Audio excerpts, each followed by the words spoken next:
চাওক, আপোনালোক প্ৰথমে তেওঁলোকে থিৰাং কৰক যে আজিৰ তাৰিখত কিছুমান যে এই ধৰ্মীয় সংখ্যালঘু লৈ যিখিনি কথা হিমন্ত বিশ্ব শৰ্মা ডাঙৰীয়াই কৈছে, সেইখিনি কথা হাগ্ৰামা মহিলাই ডাঙৰীয়া সমৰ্থন জনায়নে? যিখিনি কথা কৈছে এইটোতো যথেষ্ট আপত্তিজনক। আৰু হাগ্ৰামা মহিলাই ডাঙৰীয়া BPF দলে যথেষ্ট ভোট পাইছে, এইটো আমি নাকচ কৰি লাভ নাই।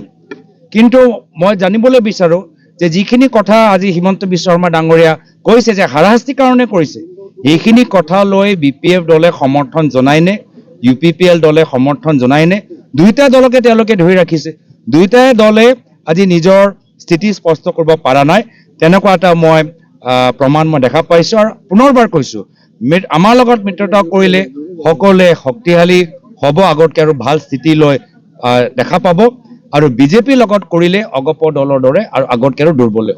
সেইকাৰণে এইকেইটা দিন যে হিমন্ত বিশ্ব শৰ্মা ডাঙৰীয়া সাম্প্ৰদায়িক কথাবোৰ যে কৈ আছে, সেই সাম্প্ৰদায়িক কথা কৰাৰ উদ্দেশ্য এটাহে যে আজমল ডাঙৰীয়াক হিৰো বনোৱা, AIDF দলৰ গাড়ীৰ ভিতৰত তেল ভৰোৱা। কিন্তু তেওঁ গম পোৱা নাই যে যি AIDFৰ গাড়ীৰ ভিতৰত তেওঁ কোটি কোটি টকা তেল ভৰাবলৈ বিচাৰে, সেই গাড়ীৰ টায়াৰ পাংচাৰ যোৱা লোকসভা নিৰ্বাচনত আমাৰ সাংসদ ৰকিবুল হুছেইন ডাঙৰীয়াক কৰি পেলালে। আৰু এতিয়া হিমন্ত বিশ্ব শৰ্মা ডাঙৰীয়াৰ ওচৰত দ্বিতীয় বিকল্প যে নিজকে হিন্দু নেতা হিচাপে প্ৰমাণ দিয়া।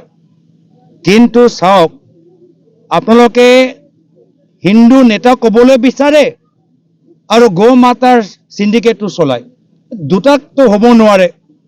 হিন্দু নেতাও হ'ব আৰু গৌ মাতাৰ নামত কোটি কোটি টকাৰ চিণ্ডিকেটো চলিব, য'ত নিজৰ ঘনিষ্ঠ মন্ত্ৰী তাত দায়িত্ব থাকিব।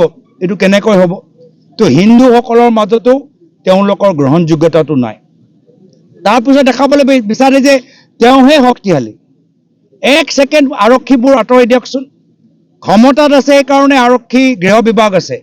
এক ছেকেণ্ড যদি ইমানে শক্তিশালী, গৃহ বিভাগটো আঁতৰাই দিয়কচোন, তেতিয়া কি হ'ব? যদি তেওঁৰ ইতিহাসটো চাই, তেওঁ অসমৰ ৰাজনৈতিক ইতিহাসত আটাইতকৈ ৰাজনৈতিক ভয়াতুৰ ব্যক্তি। এছাৰৰ ক্ষেত্ৰত সকলোৱে একত্ৰিত হ'ল নে নাই? সকলোৱে দেখিলে এইটো। এছাৰৰ ক্ষেত্ৰত সকলোৱে আমাৰ বিধায়ী দলৰ দলপতি আমাৰ লুৰিণজ্যোতি গগৈ, আমাৰ অখিল গগৈ ডাঙৰীয়া সকলোৱে একত্ৰিত হৈ আমাৰ নিৰ্বাচনী আয়োগত গৈ আমাৰ সাংসদ ৰকিবুল হুছেইন ডাঙৰীয়া তাত উপস্থিত আছিলে। বহুতখিনি যে এইখন যি অন্যায় হৈ আছে, আমি অন্যায়টো ক'ৰবাত বাধা দিবলৈ আমি সফলতা লাভ কৰিছোঁ।